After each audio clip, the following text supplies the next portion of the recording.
انہیں دیکھا کہ مصطفیٰ صلی اللہ علیہ وسلم تھک دے رہے تو صحابہ دوڑ کے اپنے ہتھا دے آپ نے تھک لگے اپنے چہرے مبارک دے مل دے وہ نظارہ دیکھتا رہا اور انہیں یہ گل دیکھی کہ حضور علیہ السلام سے گل کرتے رہے خطاب کرتے رہے بولتے رہے ہزار ہاتھ مجمعیں سناٹا چھا جاتا ہے ہل نہیں سکتے آواز نہیں نکلتی بالکل خاموش ہو جاتے رہے اس لیے بھی نظارہ دیکھا تو مڑ کے جا کے کفار کیا مشرکین نے کیا میری گل سن لو میں بڑے بڑے بادشاہوں نے مال گیا بڑے بڑے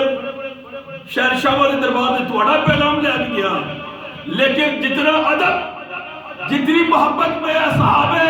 محمد نے بھی دیکھیے آج جتنے تک بڑے بڑے شہنشاہ والے غلام جن محبت میں نہیں دیکھی اس لیے دل چکا نہیں چھڑو کہ ایسا مصطفیٰ صلی اللہ علیہ وسلم شکست دے دلی اے ناقابل تسخیر میرے دوستوں بعد جو وہ بھی مسعود مسلمان ہو گیا ہے لیکن انہیں دس دیتا ہے کہ اے او قوم ہے جڑا اپنے نبی دا تھوک تھلے گرن نہیں دیندی اپنے نبی دا وضو دا پانی تھلے نہیں گرن دیندی اپنے نبی دے بال تھلے نہیں گرن دیندی ارے او صحابی اپنے نبی دی بیعدبی توہین کس طرح برداشت کر سکتے ہیں اپنے نبی کو کس طرح شہید کر سکتے ہیں اپنے نبی دا ساتھ کس طرح چھڑ سکتے ہیں اس وقت یہ بڑی نقابِ تصویر کم ہو گئی ہے انہاں شکست ہے دینا ساڑھے بس دی گل نہیں ہے اور زمانے نے تکیا انہاں صحابیاں نے بڑی بڑی سپر طاقتاں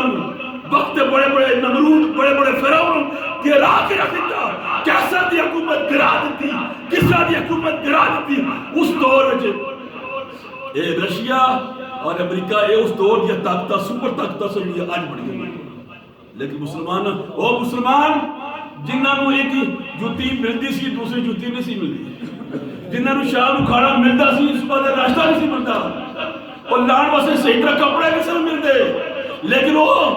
بڑے بڑے تاغوت وہ ٹکرا گئے اور اس طرح ٹکرا گئے کہ پوری دنیا کی تحقیقات کہ اسی مصطفیٰ دے غلامہ اور ناقابل تسخیر